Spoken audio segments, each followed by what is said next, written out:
तो दोस्तों Q&A की एक नई वीडियो में आप सबका स्वागत है। जिन साथियों ने हैशटैग बोलो राजगुरु जी के साथ मुझसे सवाल पूछे हैं, उन्हीं सवालों के जवाब इस वीडियो में देने वाला हूं।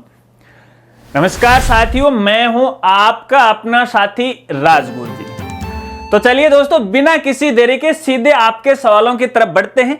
और आज के हमारे पहले साथी हैं जिनका नाम है इल्विस फैन पाजे। भैया इस नाम का क्या मतलब है, कमेंट करके मुझे जरूर बताना, क्योंकि इसका अर्थ मुझे नहीं समझ में आया। खैर कोई बात नहीं, इनका सवाल यह है कि सफाई कर्मचारी के फॉर्म रीस्टार्ट होंगे क्या, प्लीज रिप्लाई। तो इल्विस देखिए, मैं आपको यहां पे कहना चाहूंगा, अभी कुछ दिन पहले तो इसके आवेदन फॉर्म भरे जा रहे थे, लेकिन फिलहाल इसके बारे में मेरे पास भी कोई लेटेस्ट अपडेट नहीं है। जैसे ही लेटेस्ट अपडेट आएगा आने वाली वीडियो के अंदर मैं आपको जरूर जानकारी दूंगा। लेकिन ये जो जानकारी है हमारा जो दूसरा चैनल है जिसका नाम है राजगुरु जी एडू, उस पर देने वाला हूं। और भर्तियों से जुड़ी जानकारी है अब से आगे मैं उसी चैनल पे लगातार वो दे रहा हूं, तो उस चैनल के साथ आप जुड़ सकते हैं। चलिए अगले साथी का सवाल लेते हैं और पूछने वाले हैं तारिक खान। इनका सवाल यह है कि क्लास 8 के लिए लैपटॉप स्कीम राजस्थान लैपटॉप कैसे अचीव करें, क्या इसके लिए कोई फॉर्म अप्लाई करना पड़ता है? सर आपने मेरा कमेंट पिछली Q&A वीडियो में भी नहीं लिया था, प्लीज इस बार ले लेना। लो भैया तारिक खान, आपका आज कमेंट ले लिया, ताली बजा दो बस, है ना। एक अच्छा सा और कमेंट है वो आप कर दो। तो भैया देखिए, मैं आपको बताना चाहूंगा, ये जो लैपटॉप वाली योजना है ना, मुझे तो ऐसा लग रहा है कि सरकार ने बंद ही कर दी है। पता नहीं क्यों बंद कर दी है, इसकी कोई सटीक जानकारी तो देखिए मेरे पास भी नहीं है। लेकिन पिछले 2-3 साल से है किसी भी स्टूडेंट को ये लैपटॉप वगैरह वगैरह नहीं दी। हालांकि हर बार अपने बजट में घोषणा जरूर करते हैं, इतने लैपटॉप देंगे, इतने लैपटॉप देंगे, इतनी संख्या बढ़ाइए। ना तो कांग्रेस सरकार है वो उसने दिए थे, अब देखते हैं कि बीजेपी सरकार कोई घोषणा करती है कि नहीं करती है, क्योंकि बजट में तो इस प्रकार की कोई स्पेशल घोषणा नहीं की है। तो जैसे इस बारे में अपडेट आएगा तब मैं आपको बताऊंगा, फोरम स्टार्ट होंगे तब मैं आपको बताऊंगा। हालांकि इसके लिए संबंधित स्कूल से आवेदन करना पड़ता है पहले की अगर मैं बात करूं तो। ठीक है, चलिए अगले साथी का सवाल लेते हैं और पूछने वाले हैं किड्स खानी ऑफिशियल। और इनका सवाल यह है 12th स्कूल को UG in science and arts stream college में और बीएड में बीएसटीसी कॉलेज में अपग्रेड कैसे किया जा सकता है, please explain in detail and make a separate video. तो किड्स वाले भाई मैं आपको बताना चाहूंगा, जैसे इसके बारे में अपडेट आएगा तो आपको जरूर जानकारी दूंगा। लेकिन एक छोटी जानकारी मैं आपको जरूर देना चाहूंगा यहाँ पे। देखिए इसके लिए आपको जो एनसीटी की ऑफिशियल वेबसाइट है उस पर आपको विजिट करना चाहिए, क्योंकि ये बीएड की है, कॉलेज की जो मान्यता है वो एनसीटी के माध्यम से वो दी जाती है। और अभी तो यहाँ पे देखिए 4 ईयर बीएड वाला एक मामला चला था जिसके बारे में मैंने जानकारी दी थी, हमारे दूसरे चैनल पे है, तो उसको बंद किया गया है, उसके आवेदन प्रोसेस चल रहे हैं। लेकिन फिलहाल यहाँ पे जहां तक मुझे पता है नई बीएड कॉलेज के लिए, नई बीएसटी कॉलेज के लिए आवेदन प्रोसेस शुरू नहीं हुई है। अपडेट आने पर जानकारी आपको जरूर देंगे। चलिए अगले साथी का सवाल लेते हैं और पूछने वाले हैं रामेश्वर लाल। इनका सवाल यह है आरटी के तहत होने वाले एडमिशन में एड्रेस क्राइटेरिया में मुक्त करावे। सर कुछ लोग किराए के मकान में रहते हैं, उनके बच्चों का एडमिशन नहीं हो पाता है और इसके लिए आम जनता को क्या करना चाहिए वो भी बताइएगा। तो रामेश्वर लाल जी मैं आपको बताना चाहूंगा, देखिए अगर मैं अधिकारी होता, देखिए जब आप पढ़ते थे और हम पढ़ते थे छोटी क्लास के अंदर, तो हमें एक पैसेज लिखना पड़ता था कि यदि मैं देश का प्रधानमंत्री होता तो मैं क्या करता। तो बस सवाल तो वही है ना, यदि मैं अधिकारी होता तो मैं जनता के लिए ऐसे ऐसे आसान काम कर देता कि परेशानी नहीं होते। लेकिन भैया मैं अधिकारी नहीं हूं, मैं तो आपको जानकारी दे सकता हूं, जो डिपार्टमेंट है रिलीज करता है, जो रूल बताता है वही तो आपको बता सकता हूं। हालांकि इस बारे में हमने कई बार भी कहा, इसको लेके थोड़े दिन पहले कोर्ट के अंदर भी है मामला चला था कि भैया ये जो यहाँ पे एड्रेस चेंज करके आते हैं किराए वाले मकान को लेके, तो यहाँ पे शायद मेरे हिसाब से इसको लेके कोई समाधान नहीं निकलेगा, क्योंकि अपनी ग्राम पंचायत है, अपना जो ब्लॉक है, अपना जो डिस्ट्रिक्ट है, उसी के अंदर काम होता है। अब ये एक तरफ से देखा जाए तो सही भी है और एक तरफ गलत भी है। सही इसलिए है, वैसे तो देखिए दूसरे क्षेत्र के लोग आके हैं वहां पे किराए पे रहने लग जाएंगे, तो जो क्षेत्रीय लोग हैं उनको तो एडमिशन नहीं मिलेगा। गलत इसलिए कि भैया आप तो किसी के साथ कोई धोखाधड़ी तो नहीं की है, आप भी तो मेहनत करने के लिए आए हो वहां पे अपने रोजगार के लिए, तो आप भी तो चाहते हो कि अपने बच्चे हैं वो फ्री में पढ़े। लेकिन एक राय मैं आपको जरूर कहना चाहूंगा यहाँ पे या देना चाहूंगा कि देखिए आप यार क्यों इनके चक्कर में पड़ रहे हो।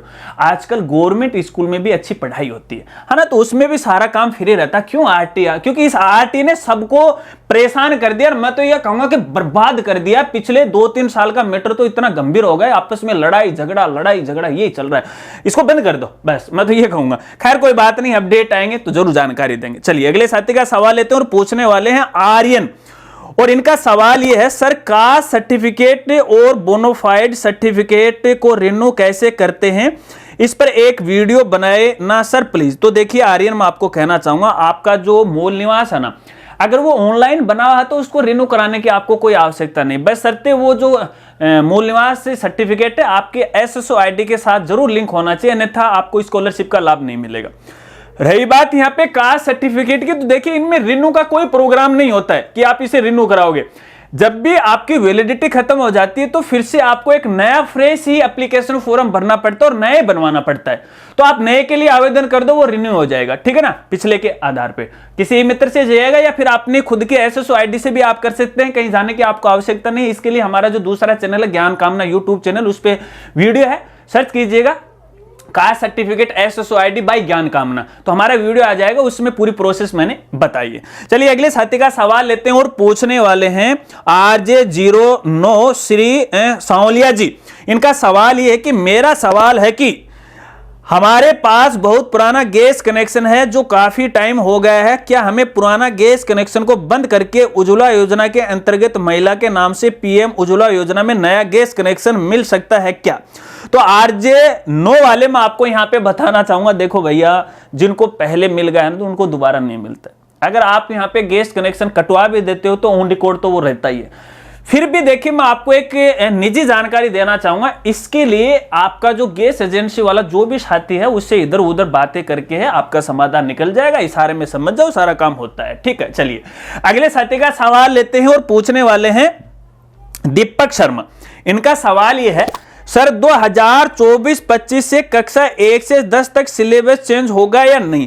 तो भैया यहां पे देखिए मेरे पास न्यूज आ रही है कि NCERT के द्वारा सेशन 2024-25 के अंदर सिलेबस चेंज करने का पूरा प्लान उसने बना लिया है। अभी तक इसकी कोई आधिकारिक यहां पे घोषणा नहीं हुई है, ठीक है ना। तो सिलेबस तो यहां पे देखिए चेंज होगा, लेकिन ये जरूरी नहीं है कि 1 से लेकर 10 तक या 1 से 12 तक। हो सकता है कि जो बड़ी कक्षाएं हैं उनका सिलेबस चेंज हो।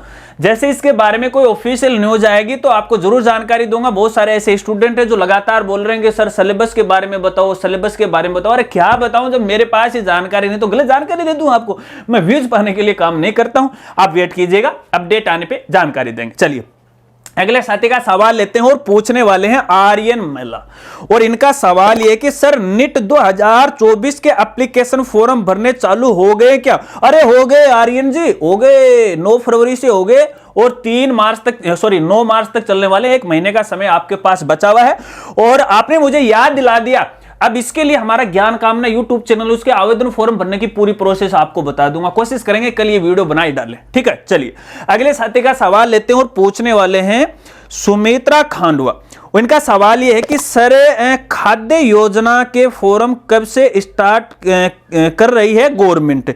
अब यहाँ पे साथी को मैं कहना चाहूंगा, देखो एक तो आपकी ये जो फोटो है ना यहाँ पे चेंज कर लो, है ना, आपके आईडी के ऊपर जो फोटो लगी है ना ये चेंज कर लो। देखिए एक्चुअल में क्या होती है, अपनी खुद की एक पहचान होती है। मुझे थोड़ा सा ऐसी बुरे मानने की बात नहीं है कि आप, मैं चाहूंगा वैसा आप करो, नहीं, मैं थोड़ा सा एक अलग मिजाज का आदमी हूं, तो उस हिसाब से है ना, मेरे कहने से है अपने गूगल अकाउंट की एक बढ़िया सी फोटो है वो यहाँ पे है, वो लगा दीजिएगा, ठीक है। चलिए तो यहाँ पे आपने पूछा है खाद्य योजना के बारे में, तो भैया देखिए इसके लेके है यहाँ पे गवर्नमेंट लुल हो गई है ना, वो 3 डिजिट वाला मामला ना लुल हो गई है। लुल की कोई बात ही नहीं कर रही है, इसके ऊपर कोई चर्चा ही नहीं छेड़ रही है। अरे कहीं से कोई खबर भी नहीं आ रही है, और मेरी तरह जो क्रिएटर आपको जानकारी दे रहे हैं ना वो गलत जानकारी दे रहे हैं। वीडियो लंबी जा रही है, खैर कोई बात नहीं, तो अपडेट आने पर जरूर जानकारी आपको दूंगा। और इससे पहले जो भी वीडियो आप देख लीजिएगा, इनकी हकीकत और सच्चाई सारी बताइए। जो भी आपकी समस्या राजगुरु जी के नाम से सर्च कर लिया करो, ठीक है। चलिए अगले साथी का सवाल लेते हैं, पूछने वाले हैं MS व्लॉगर, और इनका सवाल है सर हमारे खेत पर KCC लिया हुआ है तो चना का मुआवजा किसी मिलेगा 2022 और 23 का? हाँ यार ये सवाल बहुत अच्छा, देखो किसानों के लिए, और इस पे मैं एक सेपरेट वीडियो लेकर आने वाला हूं, लेकिन वो टाइम तो चला गया। देखिए यहां पे जिनके पास केसीसी होता है, छोटी सी जानकारी आपको दे देता हूं तो यहां पे संबंधित बैंक के द्वारा हर साल है ऑटोमेटिक इंश्योरेंस की जाती है हर फसल की, तो उसमें 1700 2000 रुपए हर साल कटते हैं। अगर यहां पे फसल बर्बाद हो जाती है तो संबंधित इंश्योरेंस कंपनी के द्वारा वो इंश्योरेंस है अपने केसीसी वाले अकाउंट में ऑटोमेटिक वो आ जाता है। तो यहां पे देखिए मेरे देखने में ऐसा है कि जो बैंक कर्मचारी हैं वो यहां पे थोड़ी सी लापरवाही बरत रहे हैं, और इसके साथ साथ जो पटवारी है ग्राम सेवक वो भी यहां पे लापरवाही बरत रहे हैं, क्योंकि यहां पे वो ग्रामीणों को सही जानकारी नहीं दे रहे हैं किसानों को। तो इसके ऊपर एक मैं सेपरेट वीडियो आपको बनाऊंगा, लेकिन अगर यहां पे आपकी इंश्योरेंस हुई है तो आपको ये मुआवजा पक्का मिलेगा। और बाकी देखिए अभी जो मुआवजे वाले के अंदर लिस्ट के अंदर आपका नाम है या फिर आपने दस्तावेज जमा करवाए तो फिर तो आपको मिलने वाला। ठीक है, चलिए अगले साथी का सवाल लेते हैं और पूछने वाले हैं कमली क्यू, और ये क्या है, कमाली है क्या भैया, ये कमली क्यू ई क्या है? खैर कोई बात नहीं, बताना कमेंट करके, ऐसे नाम आ जाते हैं तो मैं सोचने पे मजबूर हो जाता हूं। खैर कोई बात नहीं। आपका सवाल ये है कि सर पहली क्लास से लेकर 10th क्लास तक के लिए हर कैटेगरी के लिए लड़के और लड़की दोनों के लिए स्कॉलरशिप के बारे में बताइए कि किस कैटेगरी को कौन कौन सी स्कॉलरशिप मिल सकती है। धन्यवाद। 1 घंटे का वीडियो बनेगा, 1 घंटे का, दोनों की मैं आपको बताऊंगा, लेकिन फिर भी मैं आपको कहना चाहूंगा वैसे तो मैं लगभग स्कॉलरशिप की जानकारी है अपने चैनल पे ऑलरेडी दे चुका हूं, और यहां पे टॉप 25 स्कॉलरशिप की भी जानकारी मैंने दी है।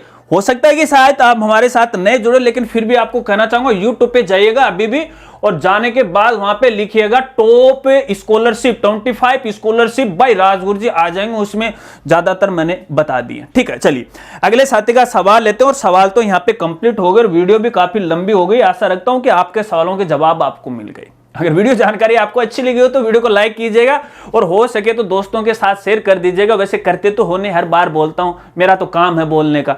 और इसके अलावा अगर यदि आप चाहते हो कि आने वाले Q&A वीडियो के अंदर मैं आपके सवाल को शामिल करूं, तो जब भी आप अपना सवाल या कमेंट करो तो हैशटैग बोलो राजगुरु जी के साथ है, वो अपना सवाल पूछ लिया करो। और वैसे भी हर शनिवार को है, देर रात तक है, इसके बारे में मैं जानकारी दे देता हूं, उसके नीचे भी आप अपना सवाल पूछ सकते हैं।